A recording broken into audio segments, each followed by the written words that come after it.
teachings you heard me proclaim in the presence of many witnesses, and entrust them to reliable people who will be able to teach others also.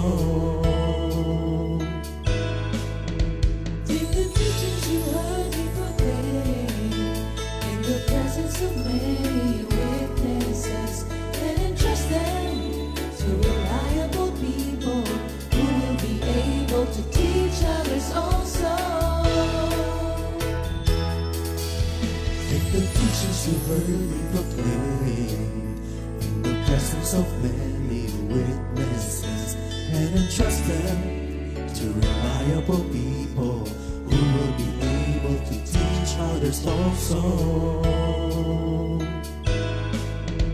Take the teachings you heard me proclaim in the presence of many witnesses, and entrust them to reliable people who will be able to teach others also. 2 Timothy 2:2. Hallelujah, 2 Timothy 2:2. Praise the Lord. 2 Timothy 2:2. You and me, let us proclaim the gospel. 2 Timothy 2:2. Hallelujah. 2 Timothy 2:2. Praise the Lord. 2 Timothy 2:2.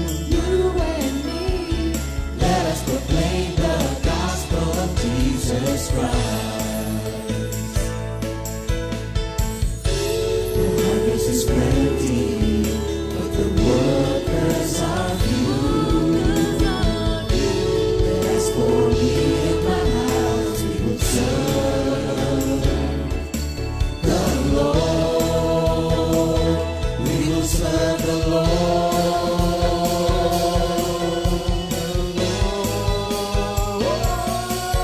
2 Timothy 2:2. Hallelujah. 2 Timothy 2:2. Praise the Lord. 2 Timothy 2:2. You and me, let us proclaim the gospel. 2 Timothy 2:2. Hallelujah. 2 Timothy 2:2. Praise the Lord. 2 Timothy 2:2. You and me, Let us proclaim the gospel of Jesus Christ. 2 Timothy 2:2. Hallelujah. 2 Timothy 2:2. Praise the Lord. 2 Timothy 2:2. You and me, let us proclaim the gospel. 2 Timothy 2:2. Hallelujah. 2 Timothy 2:2. Praise the Lord. 2 Timothy 2:2. You and me, let us proclaim, live up His name, delighting the Lord for His goodness. Let us proclaim, live up His name, delighting the Lord for His goodness. Let us proclaim, live up His name, delighting the Lord for His goodness. And He's God.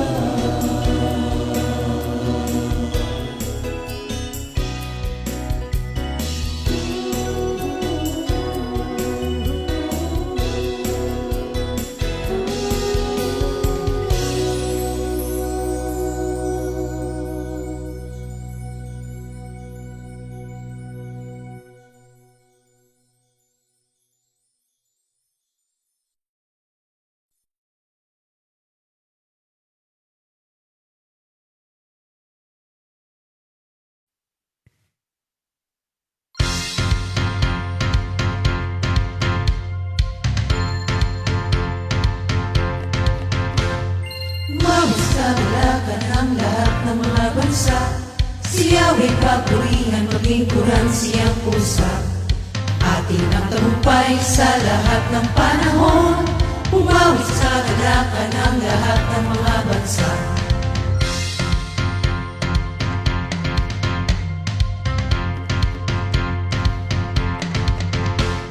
Pumawis sa kagalakan ang lahat ng mga bansa.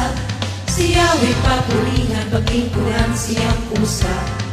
Atin ang tagumpay sa lahat ng panahon.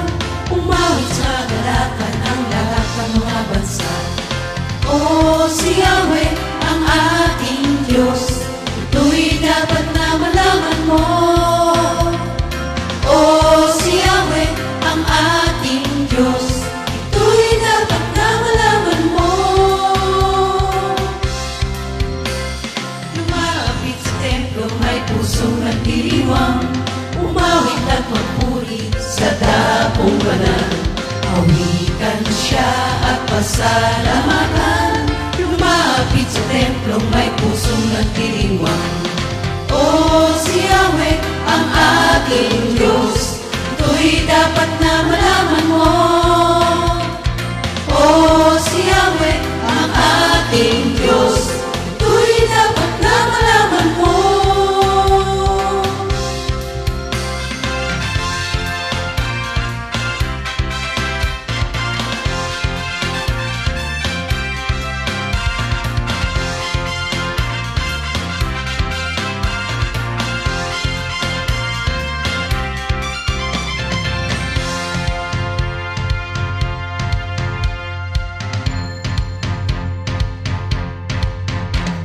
Lumapit sa templong may pusong nagdiriwang, umawit at magpuri sa dakong banal.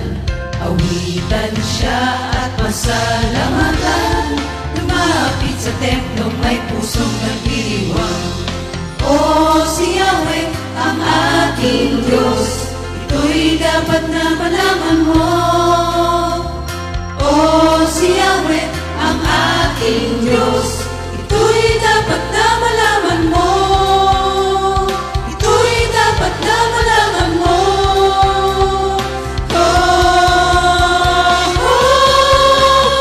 Lumapit sa templong may pusong nagdiriwang, umawit at magpuri sa dakong banal. Awitan siya at pasalamatan, lumapit sa templong may pusong nagdiriwang. Lumapit sa templong may pusong nagdiriwang, lumapit sa templong may pusong nagdiriwang.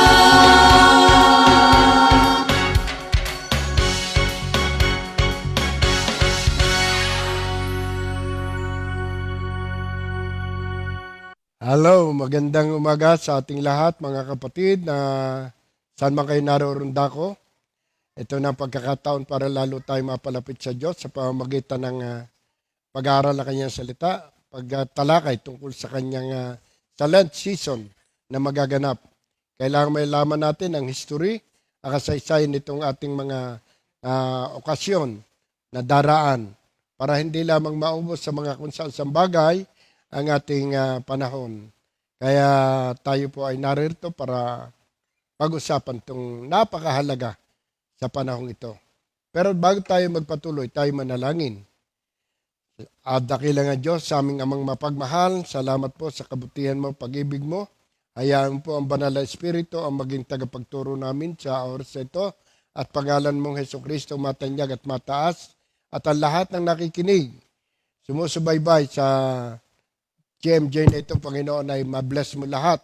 Ano man ang kanilang dinaraanan, ay Lord, ikaw ang katugunan ng lahat ng ito. Salamat po, Panginoon, napakabuti mo, napakabait mo sa aming lahat. Thank you, Lord. In Jesus' name we pray. Amen. Ayan, bago tayo magpatuloy mga kapatid, nais kong basahin ang mga ilang talata dito sa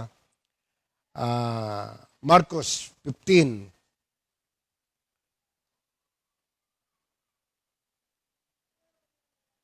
Marcos 15 verse 39. Simulan natin sa 39. Nakatayo sa harap ng krus ang opisyal ng mga kawal nang makita kung paano namatay si Jesus. Sinabi niya, tunay ngang anak ng Diyos ang taong ito. Naroon din ang ilang babaeng nakatanaw mula sa malayo. Kabilang sa kanila si Maria Magdalena, si Salome at si Maria, na ina ng nakababatang si Santiago at ni Jose. Mula pa sa Galilea ay sumunod na sila at naglilingkod kay Jesus. Naroon din ang iba pang mga babaeng kasama ni Jesus na pumunta sa Jerusalem. Ayan, mga kapatid, ang mabuting balita ng ating Panginoon.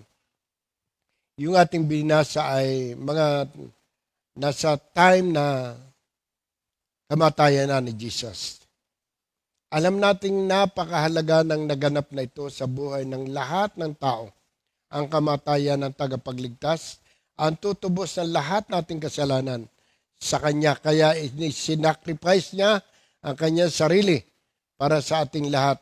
At ito, ginawa niyang ito ay malaking kahihiyan kung sa mundo. Pero dahil siya ay anak ng Diyos, isang malaking parangal, karangalan ng anak ng Diyos.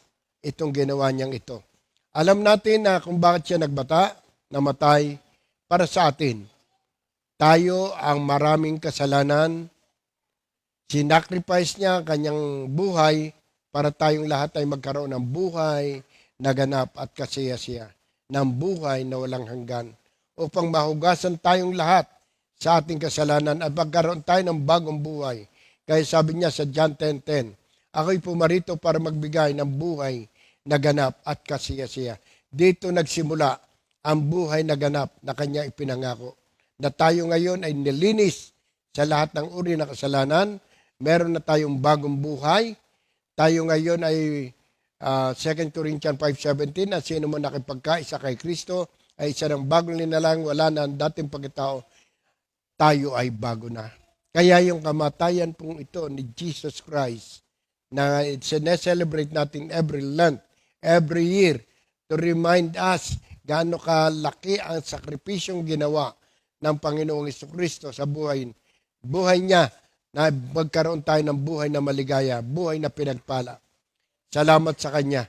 Sapagkat ito nasaksihan ng marami, nalaman ng marami, nalaman ng buong mundo na namatay siya, nasaksihan ng maraming tao, nagkaroon ng mga himala pa lamang doon.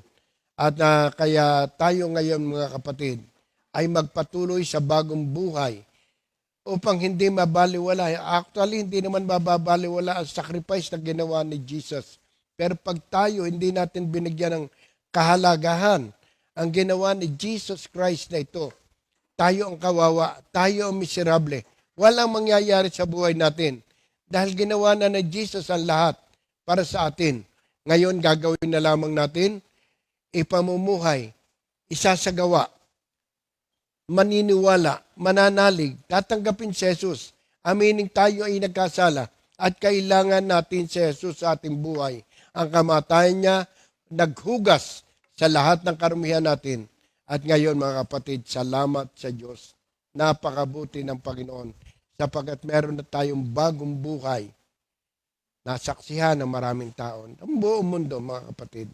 Kaya tayo ay magpatuloy at i-celebrate natin ang Lent season na ito ng may kabanalan. Hindi lang mga outing, excursion na ano pa man. Okay yan. Wala namang masama doon. Basta huwag kalilimutan ano ba ang naganap sa panahong ito na tayo nagdiriwang ng Lent season para i-celebrate natin ang bagong buhay sa pamamagitan ng ginawa ni Jesus Christ na pagkamatay niya sa krus. Na bago ang buong mundo, ang sangkatauhan, na wala ng power ang kadiliman, na wala ng power ang demonyo sa buhay natin. Ngayon, mas may power ang Panginoong Hesus sa buhay natin. Kaya salamat sa kanyang kamatayan. Kamatayan niya nagpapaalala sa atin kung gaano niya tayo kamahal, kung gaano kabuti ang Diyos, gaano kabait, punong-puno ng habag, ng awa, ng grasya. At ngayon tayo ay naligtas dahil sa awa at habag ng Panginoong Jesucristo. Salamat sa kanyang ginawa, pagsasakripisyo ng kanyang buhay para tayo ay maligtas. Salamat sa bagong buhay at inaasa ko mga kapatid. Gagawin natin ang Lent season, ang bagong buhay na ito sa pamamagitan ng pasasalamat sa Diyos. Pasasalamat sa kanyang ginawa, sa kanyang sakripisyo na siya'y mamatay sa krus para sa ating lahat yan. Walang ibang dahilan para sa atin. Kaya salamat sa Diyos, katulad ko po, meron akong bagong buhay mula sa kadiliman, sa kasalanan, hinango at nagkaroon ako ng bagong buhay. Namatay ang lumang katauhan at nabuhay ang bagong tao na kasama sa Jesucristo. Kaya salamat sa Diyos. Pinamumuhay na natin ang salita niya na nababanaag na sa atin. Si Jesus sa ating buhay, sa ating galaw, pananalita, pakikisalamuha sa lahat ng tao. Makikilala na ng marami pang tao si Jesus at ang ginawa ni Jesus sa pamamagitan tayo na pinili niya tinirang para ibahagi sa sangkatauhan kung gaano kalaki ang sakripisyong ginawa ng Panginoong Hesus. Kaya naniniwala ako mga kapatid, naniniwala ako na tayong lahat ay pahahalagahan natin ang araw na ito, ang pag-aalala sa kanyang ginawa upang magpatuloy tayo na binago na ang buhay. Huwag na tayong bumalik sa dati nating katawan. Mamuhay tayo nasa liwanag, tayo magbibigay, tayo mga living epistle, mga buhay na Biblia. Sa pamamagitan natin, maraming tao ang magpapasalamat at magpupuri sa Diyos. Salamat, salamat, at dalangin ko na maisama nyo ang iyong mga lahi pamilya, maipaliwanag sa kanila, maihayag natin sa kanila. Kahit nasa eskarsyon kayo, nasaan man, ishare nyo ang ginawa ng Panginoong Hesus. Para hindi mabaliwala. Actually, hindi naman mababaliwala. Tinapos na niya ang lahat para tayo magkaroon ng buhay na maligaya at pinagpala. God bless you all. God bless you. At meron pa tayong mga susunod na pag-uusap. Meron pa tayong 2 pastor na kasunod ko po. At antabayanan nyo. Pakinggan nyo po ang mga aral na ito at mga salita ng Diyos na magbibigay sa atin ng kagalakan at bagong pag-asa. God bless you all. Jesus loves you. In Jesus' name, amen. Love you. God bless you.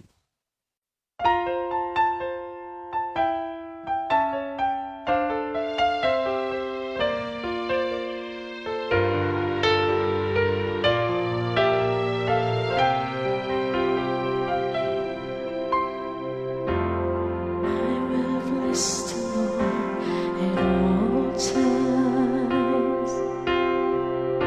His praise shall continually be in my mouth. My soul shall make her boast in the Lord. The humble shall hear and be glad. I sought the Lord, and He heard me and delivered me from all my fears. I will give you thanks, O Lord, and worship you as long as I live. Oh, magnify the Lord with me, and let us exalt His name together. Oh, magnify the Lord with me, and let us exalt His name together.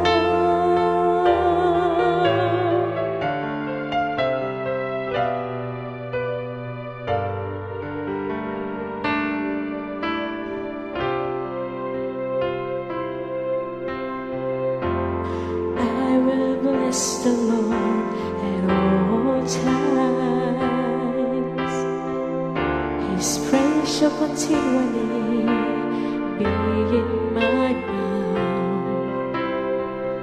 My soul shall make her boast in the Lord. The humble shall hear and be glad. I sought the Lord, and He heard me and delivered me from all my fears. I will give you thanks, O Lord, and worship you as long as I live. Oh, magnify the Lord with me, and let us exalt His name together. Oh, magnify the Lord with me,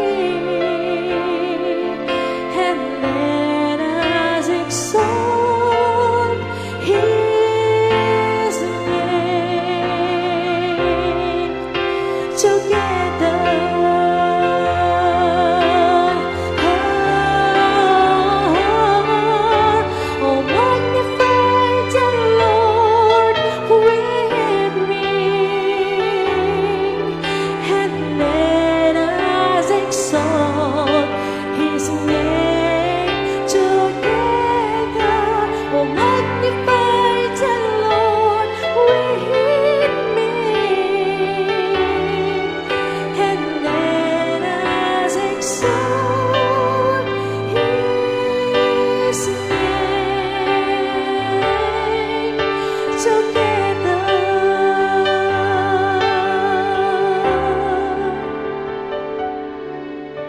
Oh, magnify the Lord with me, and let us exalt His name together. Oh, magnify the Lord with me, and let us exalt His name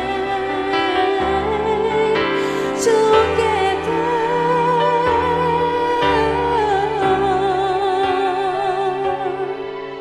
And let us exalt His name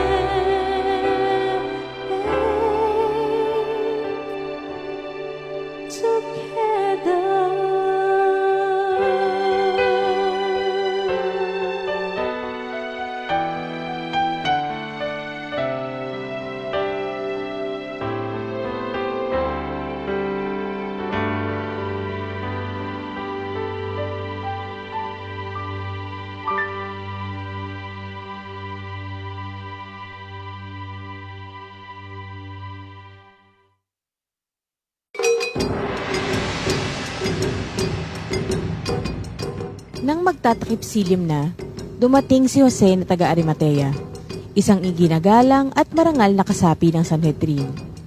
Siya rin ay naghihintay sa pagdating ng kaharian ng Diyos.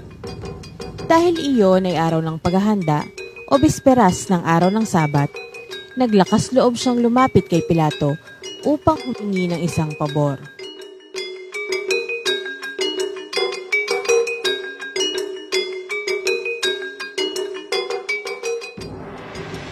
Mahal kong Pilato, maari po bang hingin ko ang bangkay ni Jesus? Ha? Patay na nga ba si Jesus? Opo, opo. Centurion, narito si Jose ng Arimatea at hinihingi ang bangkay ni Jesus. Totoo bang patay na si Jesus? Opo, Mahal na Pilato. Ilang oras na pong patay si Jesus. Kung gayon, ibigay kay Jose ang bangkay ni Jesus. Masusunod po, Mahal na Pilato. Salamat po, mahal na Pilato. Kaya nagtungo si Jose sa kinalalagyan ng bangkay ni Jesus. Kasama rin niya si Nicodemo. May dala itong pabango, mga 30 kilong pinaghalong mira at alo. Kinuha nila ang bangkay ni Jesus at nilagyan ng pabango at binalot sa telang lino, ayon sa kaugalian ng mga Hudyo.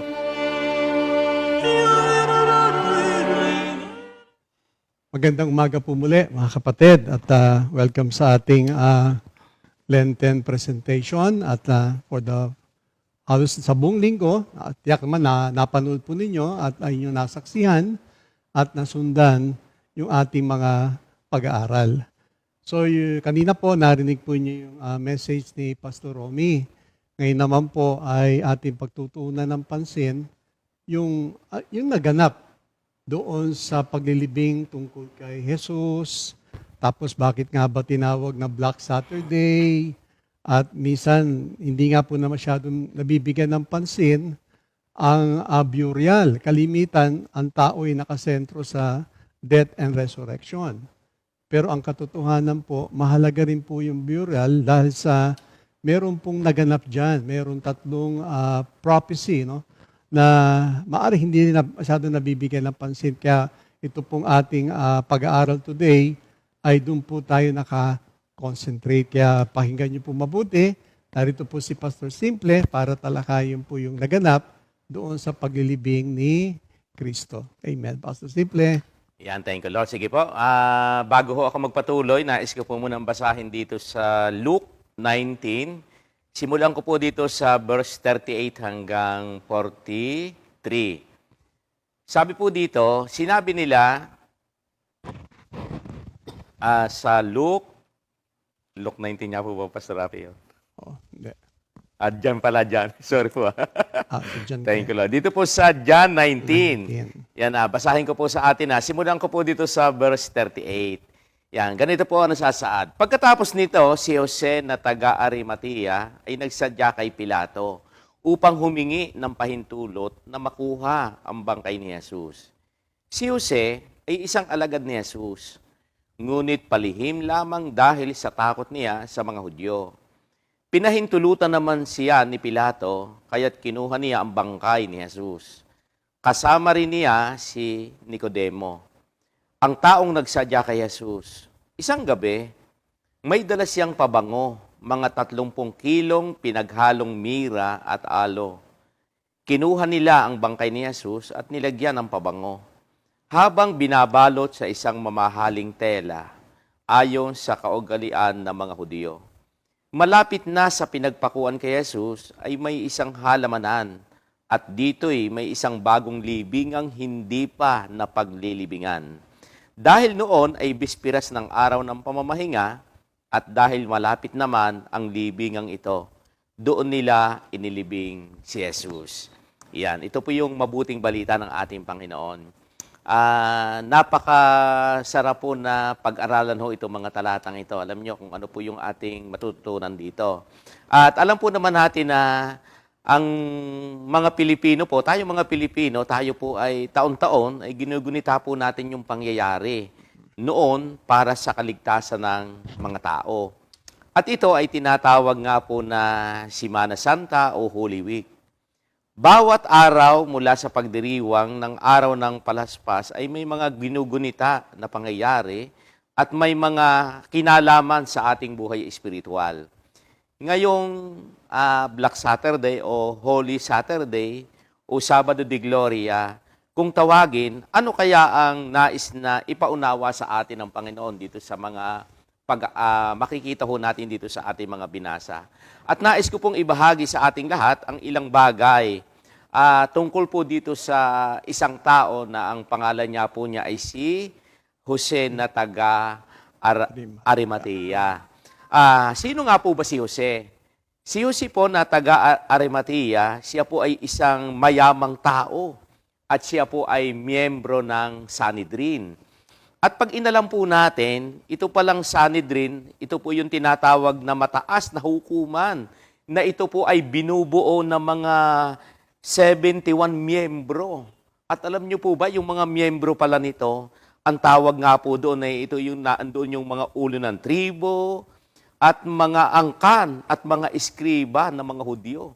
Isipin nyo, natin nga naman, pagka tinignan po na ito palang Sanhedrin, ano pala ito? Isa palang malaking grupo po ito. Sabi nga, ibinubuo po ito ng 71 miyembro. At hindi lang po talagang matataas na tao po ang nakapaloob dyan. At siya rin po ay isang lihim na tagasunod ni Jesus. Kaya nga pag binasa natin doon sa Matthew 25:57, alam nyo ba nung pumunta siya sa Panginoon doon sa para dumalaw, alam nyo, gabi.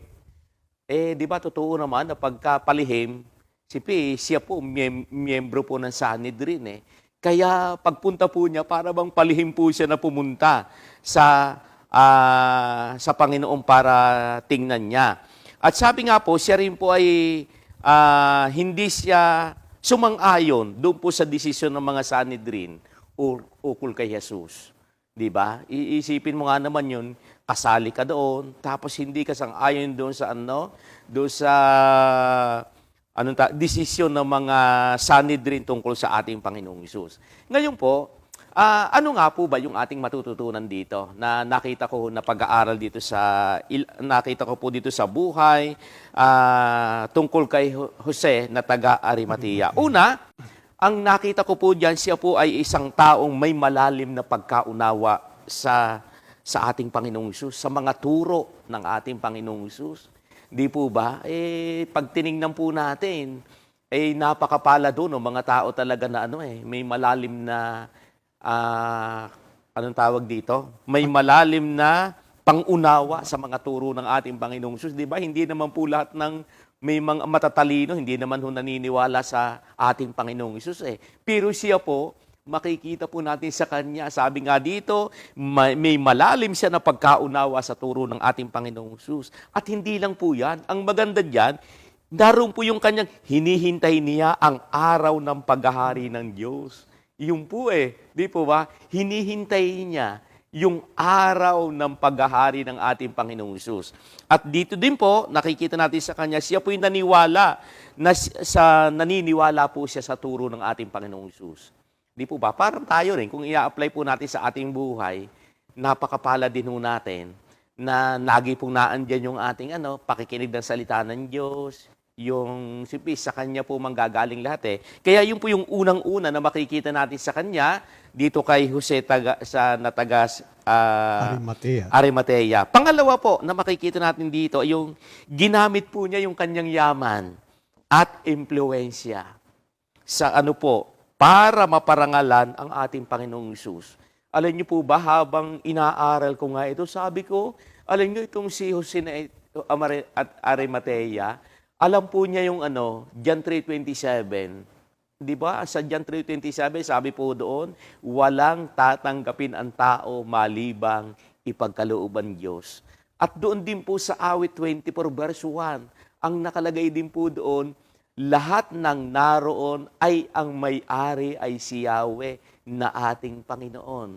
At alam niyo po yung isa pa rin talata, doon sa Deuteronomy 8:18.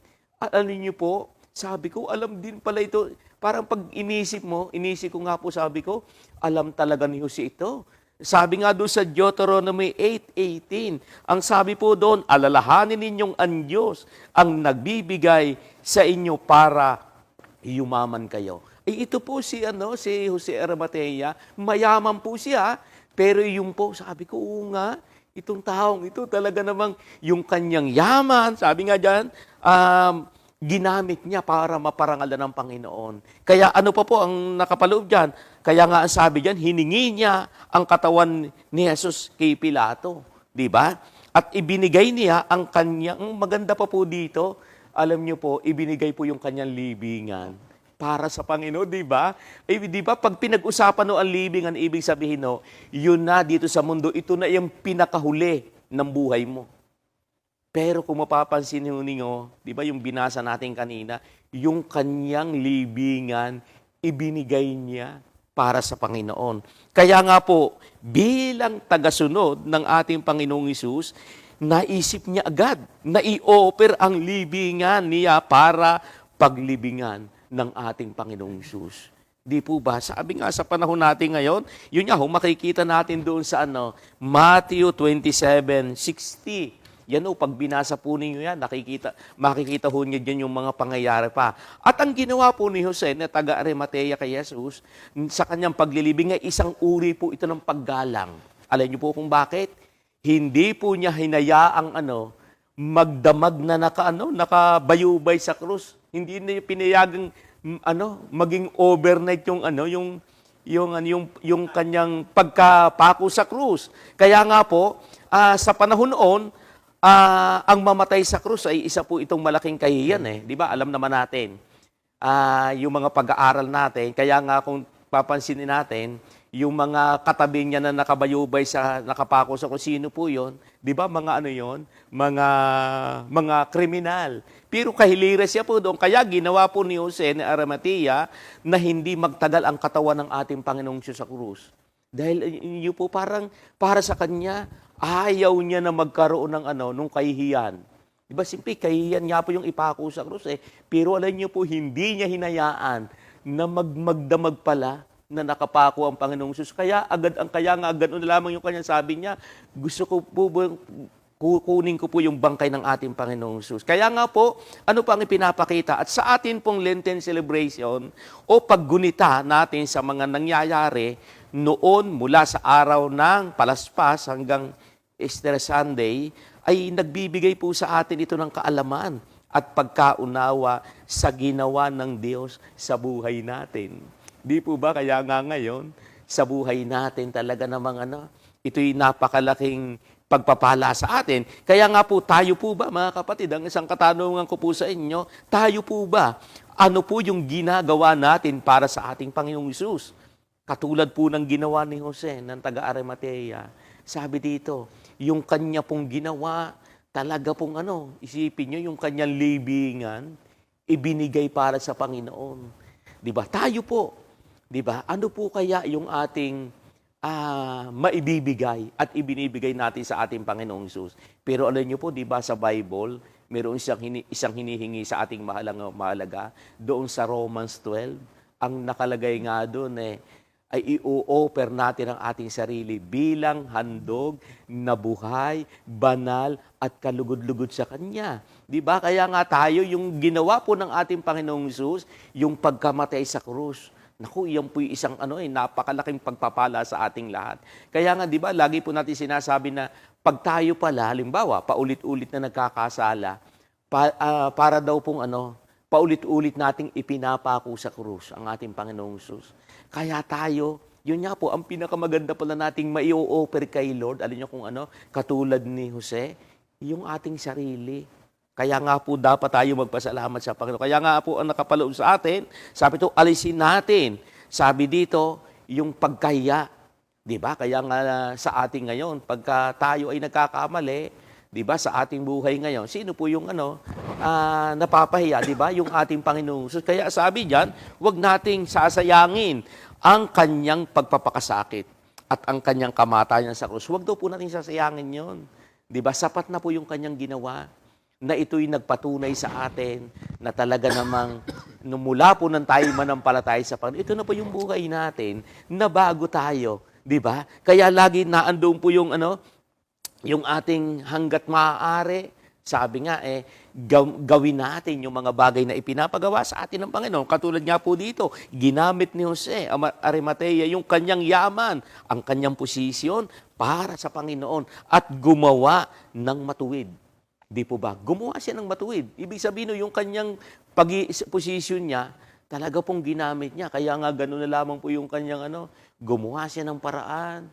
Di ba? Hindi niya hinayaan na mapahiya na yung bang makita ng ng ating Panginoon, ganun yung kalagayan. At sa buhay natin, mga kapatid, sabi nga po, yun na. Sabi nga dito sa ating pamumuhay, bilang tayo mga tinawag ng Panginoong Hesus, yung kanyang pagkamatay sa krus. Naku, ang laki pong pagpapala niya sa buhay natin. Sa kanyang pagkamatay sa krus. Sabi nga, natatandaan ko po yung isang talata ng Bible, yung 1 Peter 2:24. Sabi doon, sa kanyang pagkamatay sa krus, dinala niya ang bigat ng ating kasalanan at tayo'y pinagaling sa lahat ng ating sakit. Alam niyo po, kaya di ba, tayo ngayon, may mga pagkakataon sa buhay natin, itong talatang ito, paborito ito ng ikinikilim ito na may mga karamdaman. Di ba? Sabi nga doon, yung kanyang pagkamatay sa krus, sabi doon, dinala niya lahat Di ba? Parang sinabing lahat na, inako na niya lahat. Di ba? Kaya, ang paalaala, wag na nating patuloy na, wag nating ulit-ulitin na ipako ang ating Panginoong Hesus sa krus. Sapat na po yung kanyang ginawa sa krus. Yung kanyang pagkamatay, ito po'y nagsimbolo sa atin. Yung sa kanyang pagkamatay, ito po'y nagsimbolo ng tayo, kung kailan siya namatay, nagkaroon naman tayo ng buhay. At ano po yung buhay na yon? Ito na po yung buhay natin ngayon. Di ba? Nagkaroon tayo ng bagong pananaw. Nagkaroon tayo ng bagong, ang tawag dyan, kaisipan na para gampanan natin yung mga bagay na iginagawa na dapat gawin natin para mabigyan natin ng kaluguran ng Panginoon. Kaya ito nga po, sabi nga, nung binabasa ko nga, talaga namang, wala na tayong gagawin. Para bang yung pagkamatay ng ating Panginoon sa krus, sapat na po yun di ba? Hindi mo na dadagdagan pa yun. Ang sekreto lang, katulad dito ni Jose Arimatea, pinaniwalaan niya yung mga turo ng Panginoong Hesus. Pinaniwalaan niya, kaya kahit siya ay mayamang tao, yun po, sinunod niya yung nais ng Diyos sa kanyang buhay. Kaya tayo man mga kapatid, sa buhay natin ngayon, ang paalaala sa atin at reminder sa atin ng salita ng Diyos, i-offer natin yung ating sarili bilang handog na buhay, banal, at kalugod-lugod sa ating Panginoon. Katulad dito sa ginawa ni Jose. Diba? Kaya mga kapatid, sa atin ngayon, bilang tayo mga pinili ng Panginoon, yun na po ang tanging maibabalik natin kay Lord. Para lalo pa nating mabigyan ng kaluguran ng Panginoong Hesus, magkaroon ng tinatawag ng buhay, yung kanyang pagkamatay, ito, nagkaroon ng buhay sa atin. Bakit ito? Sapagkat pinatunayan sa atin ng Panginoon, paniwalaan natin yung kanyang katuruan, paniwalaan natin yung kanyang salita, sumunod tayo sa kanya, ito na po yung buhay natin. Tayo po yung napagpala ng ating Panginoon. Thank you, Lord po. Thank you, Lord, maraming salamat, Pastor Simple. Karagdagan din po, no, doon sa naganap, ito nga po doon sa Gospel ni Luke, ni John, ang tungkol sa paglilibing sa ating Panginoon. Alam niyo po, doon sa pagkakataong yon ng ating Panginoon ay namatay, kaagad kasi, merong 4 na taong nabago doon Pastor Simple. 4 na maaaring hindi natin masyado nabigyan ng pansin. Ang isa po doon na nabago ay yung Roman centurion na makikita natin dito sa Mark 15, basahin ko po ito. Tingnan niyo po yung proklamasyon dito ng centurion. At yung kriminal, Mark 15:39. So, ang sabi po rito, Mark 15:39, yan.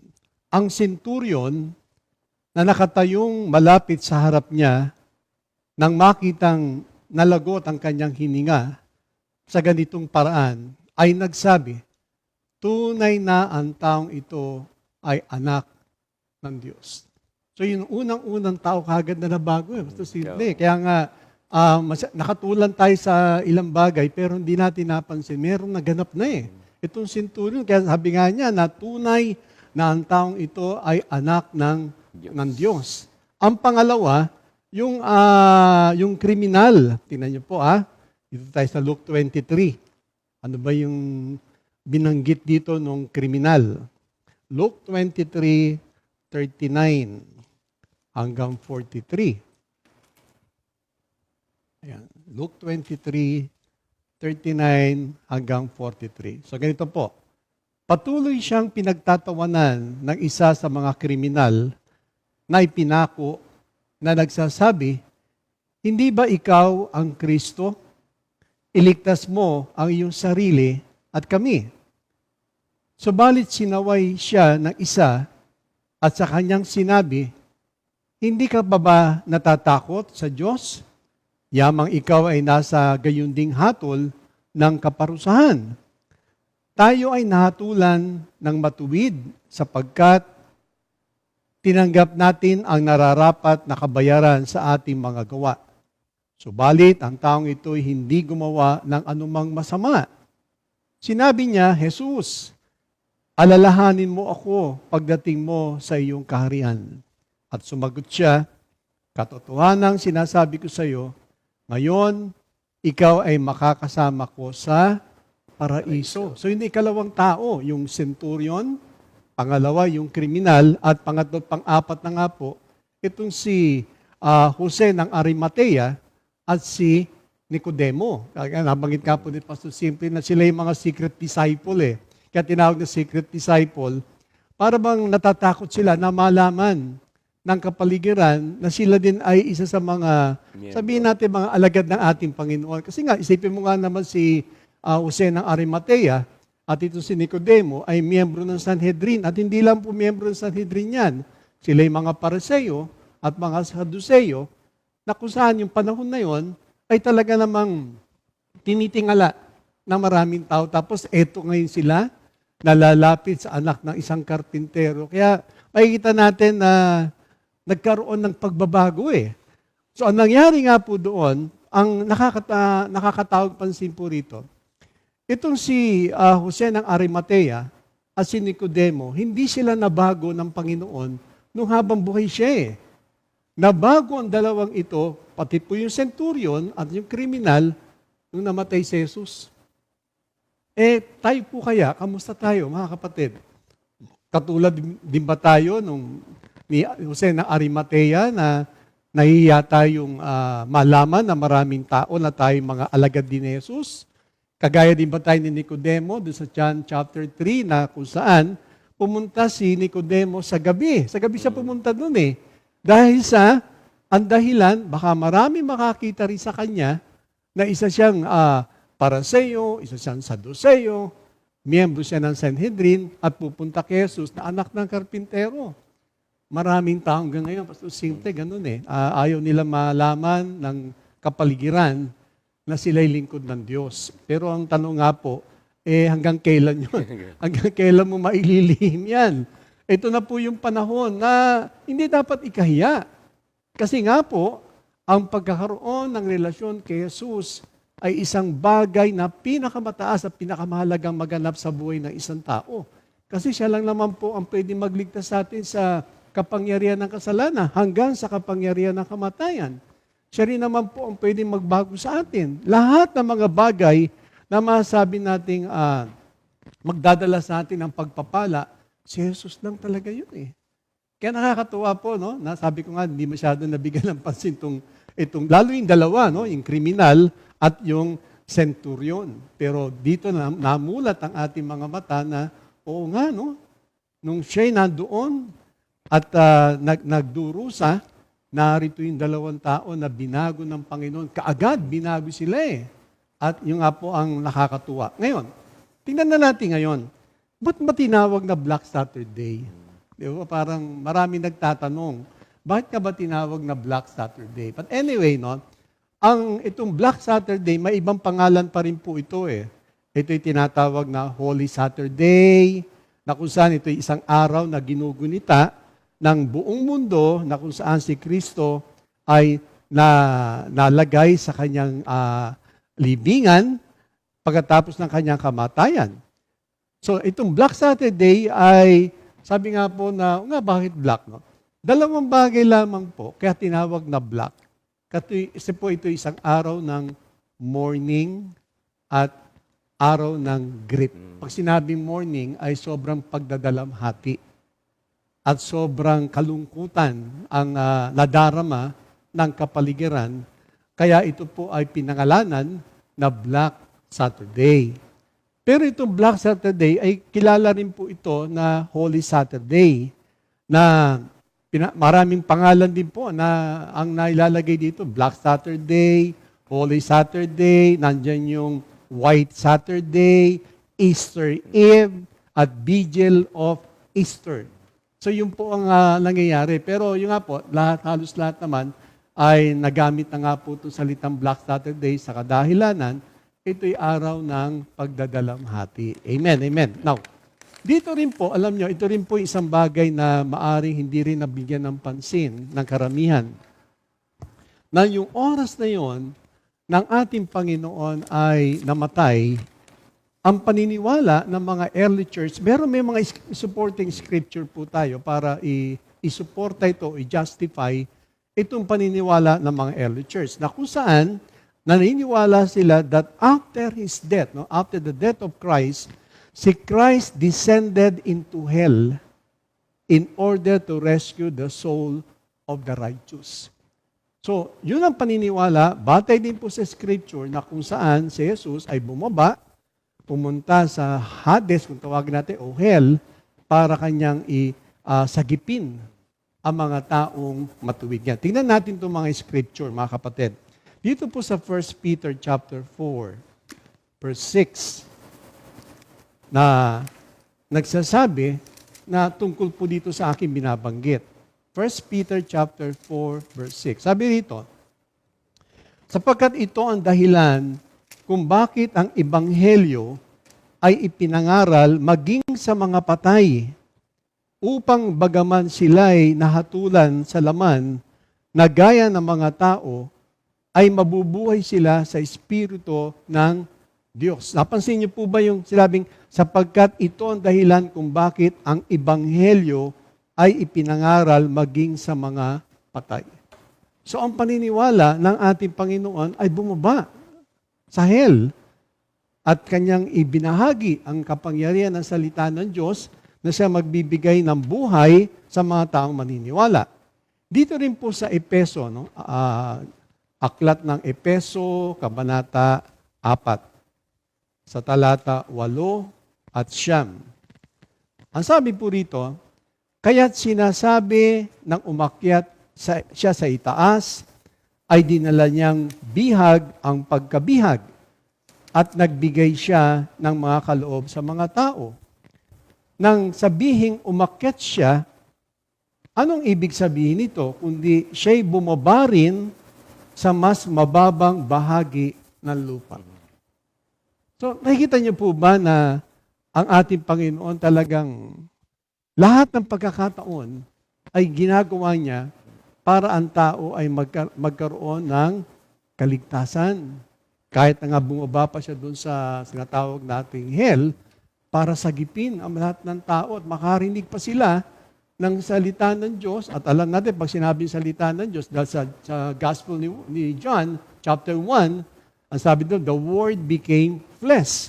So yung salita doon, nagkatawang tao, at yan ay si Jesus na tinutukoy doon sa binasa natin kanina kay unang Pedro, no? Sa unang Pedro, kabanata 4 at 6. At dito naman sa aklat ng Efeso, nasulat naman ni Pablo, na ipinamalas naman talaga na ang Panginoon ay talagang nandun ang kanyang puso na mailigtas ang lahat ng tao. Kahit na yung pinakamasamang tao ay gusto ng Panginoon na maligtas. Amen. Now, ito rin po tinatawag na Holy Saturday o Black Saturday ay ito isang araw of rest. Araw ng kapahingahan at ito ay tinatawag din na ang araw ng to be still. Dito po sa Exodo. Exodo, kabanata 20, talata 8. Exodo. Ayan. Kabanata 20, talata 8. So, ang sabi po rito, ayan, 20, talata 8. Alalahanin mo ang araw ng Sabat upang ingatan itong banal. So ito'y araw ng kapahingahan. Kaya nga, ito nga po sinasabi doon, alalahanin mo na ito'y araw ng Sabat at kinakailangan maging banal ito. At ito'y araw ng kapahingahan, mga kapatid. Ngayon, again, sabi ko nga po kanina, karamihan, halos lahat naman po tayo, no? Nabibigyan natin ng pansin lamang ay yung kanyang death and resurrection. Kaya sabi ko po, mahalaga itong burial na hindi masyado nabibigyan ng diin sa kadahilanan na hindi ko rin po alam. Pero itong kanyang burial ay vital part of the history. Vital part. Pag sinabing vital part, napakahalaga po itong parte ng ating natawag natin kaganapan ng buhay ng tao. Ngayon, sa ating pong pag-aaral, karagdagang pag-aaral, meron 3 dahilan na kung bakit itong burial o paglilibing kay Kristo ay napakahalaga. Unang-una, itong kanyang burial ay fulfillment ng prophecy doon sa book of Isaiah. Mamaya titignan po natin yon. Pangalawa, itong burial ni Kristo, it defeats, tinalo nito ang swoon theory. Meron swoon theory. At ang pangatlo, ang burial ni Kristo defeats yung swap theory. 3 po na ating titignan. Ngayon, unahin natin muna yung the fulfillment of prophecy. Dito po sa book of Isaiah, chapter 53. Tingnan natin po ito. At dito naman kasi Isaiah 53, ito yung prophecy talaga na magdurusa ang Panginoon, pero hindi rin natin bibigyan ng pansin ang verse 9. Isaiah 53 verse 9. Ang sabi rito, at ginawa nila ang kanyang libingan na kasama ng masasama at kasama ng isang lalaking mayaman sa kanyang kamatayan. Bagamat hindi siya gumawa ng karahasan o walang anumang pandaraya sa kanyang bibig. So ang propesiya na ang ating Panginoon ay malilibing sa lugar ng mayayaman. Di po ba? Bakit mayaman? Pag-aari kasi ito ni Jose ng Arimatea at ni Nicodemo na parehong mayamang tao. At wala pang nakagamit nung punlibingan na yon na ipinagamit ngayon ng 2 tao ito. So, ibig sabihin, yung sinabi dun sa prophecy, chapter 53 ng Isaiah, nagkaroon ng kaganapan. na bagamat itong ating Panginoon ay punong-puno ng kahihiyan, no, dahil sa kanyang kamatayan, but He was exalted nung siya ay inilibing, dahil siya inilibing sa lugar na mayayaman. Hindi siya mahirap. At yun ang kaganapan. Kaya nga po yung kanyang transition, no, from humiliation to exaltation. Na-exalt siya doon eh. Now, sa buong buhay ng ating Panginoon, sinasabi nga sa atin, siya ay isang servant. Servant siya eh. Pero, ang extreme, sabi natin, humiliation, yung kahihiyan, ay doon sa cross. Nga, banggit ni Pastor Simple kanina, kasi pag ikaw ay namatay sa cross, ay talagang sobrang kahihiyan. Ang namamatay doon sa cross, ay mga taong masasama, mga taong kriminal. At doon siya, ipinako sa cross. Kaya ipinapakita na sa buong buhay niya, lalo yung naganap doon, ay he was humiliated, but he was exalted after nung kanyang death, dahil siya ay nalibing sa lugar ng mayayaman. Amen, amen, mga kapatid. Kaya kita niyo po ito, mahalaga po ito, na sabihin natin, naging parte ng itong ating pag-aaral. Now, pangalawa, ito yung Christ defeats the swoon theory. Ano itong swoon theory? Well, ito po isang paniniwala o isang idea na si Jesus, sabi doon, He never really died. Yung swoon theory, na hindi naman talaga namatay si Jesus doon.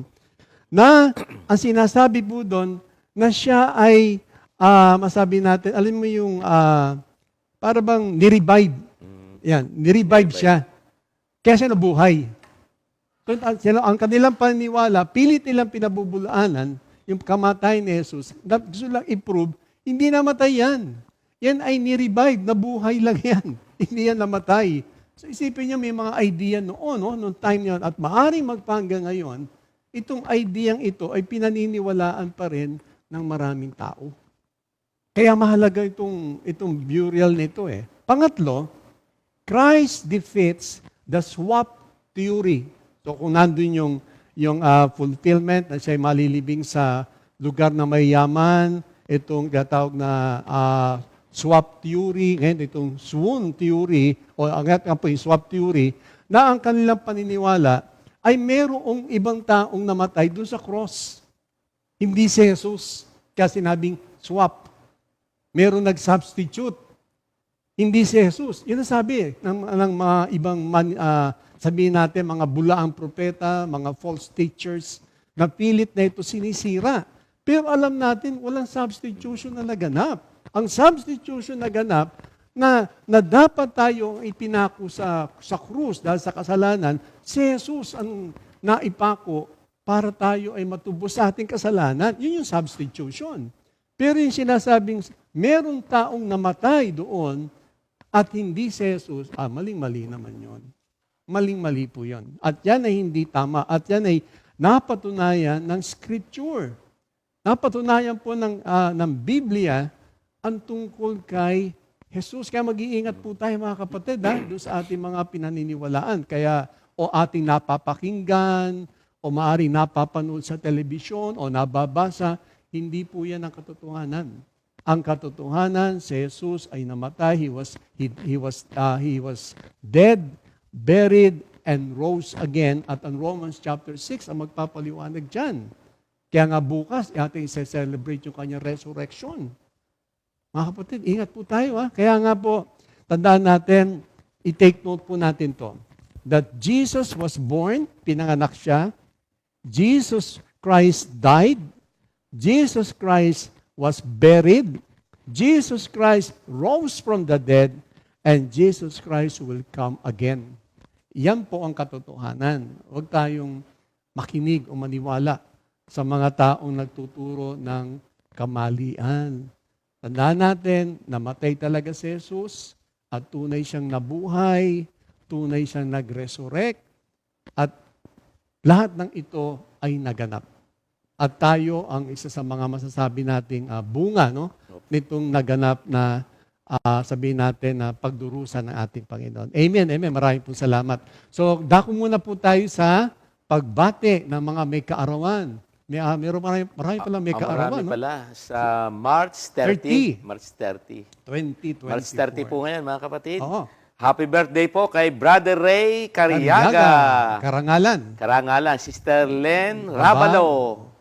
Tagaroon din yata sa Isyam Pastor Rapi. Balot, oo. Brother Joji Radam. Sister Ali, Magtaka. Sister Celica Barrera. Yan po, apo ni Nanay Sosing po yan. Brother Sak Pangilinan.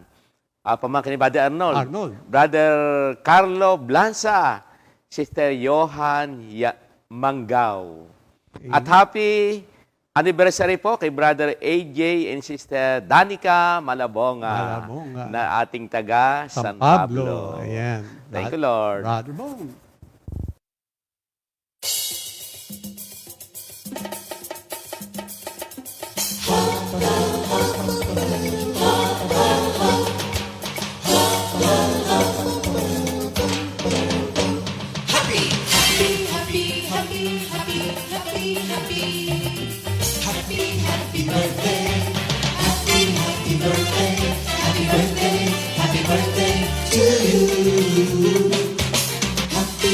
Anniversary, happy anniversary, happy anniversary.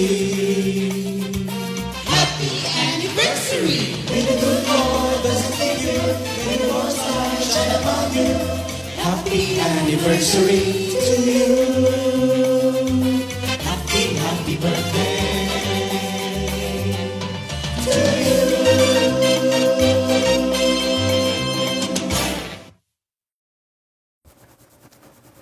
I thank you, Lord. Thank you, Lord. At happy birthday sa inyo lahat, mga kapatid.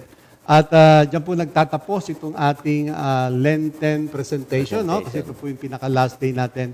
At dalangin namin na nasundan po ninyo, mga kapatid. Anyway, pwede nyo balikan yun. Balikan yung ating presentation at pakinggan mabuti at unawain. Hindi lang po yung naganap na play, mga kapatid, kundi yung mga mensahe na ipinarating sa atin ng aking mga kapwa manggagawa para maunawaan natin ang lahat ng bagay. Ngayon po kami magtatapos sa isang awitin. Mga kapatid, pakinggan niyo po ito. Kasi ito po yung pinaka-highlight, ito yung pinaka-peak na itong awiting ito na magpapasalamat tayo sa Panginoon sa Kanyang ginawa sa ating lahat. Kaya magandang umaga po at maraming salamat po sa inyo lahat. Amen. God bless po, mga God bless. kapatid.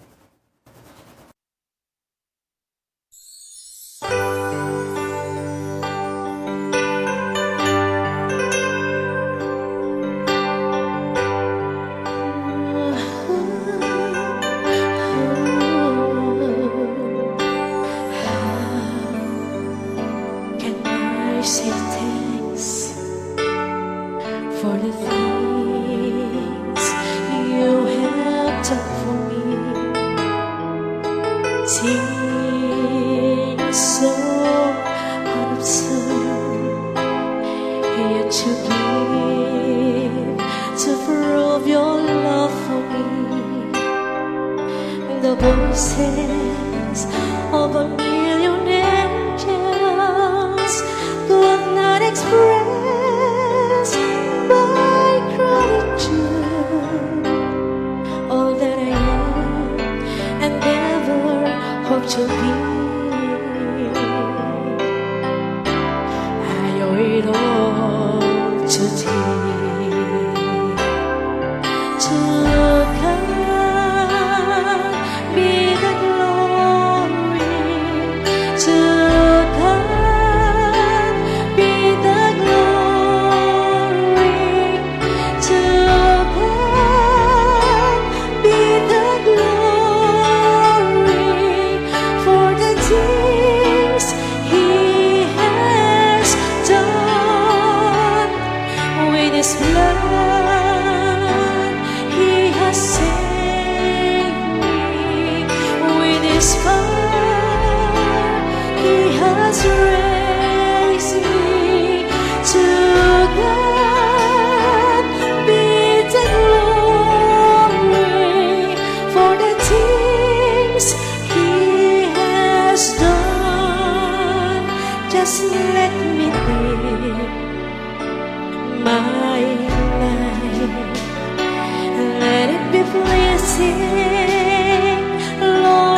did.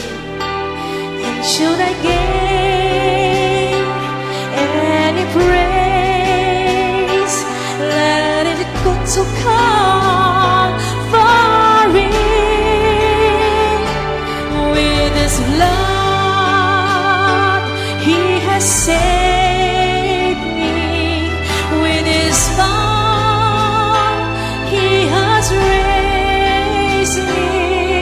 To God be the glory for the things He has done. To God be the glory. To God be the glory.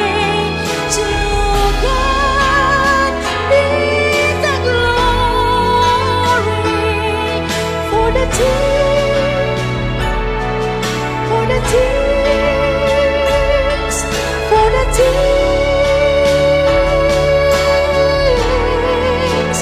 He has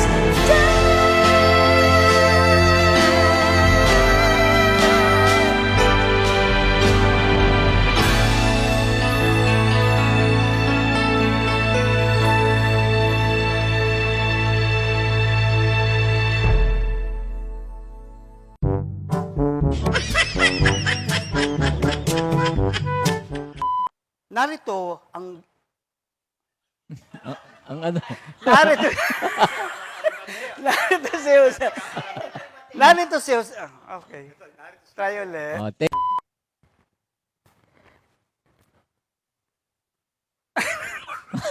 ano na? Sasabihin ko sa sacerdote. Centurion. Centurion. No. Centurion. Opo, mahal na Pilato. Kung gaya, Oras na po lumipas. Patay na po. Ay, na.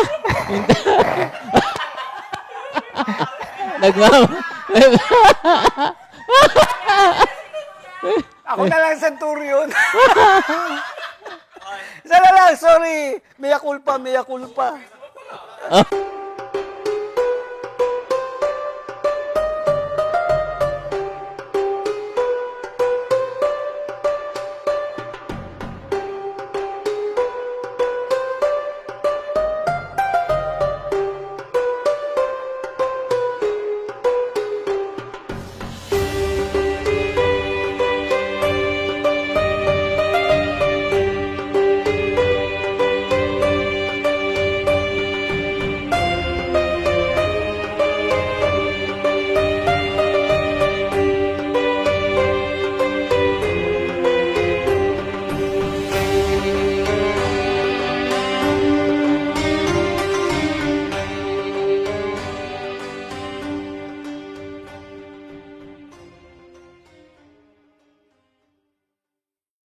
second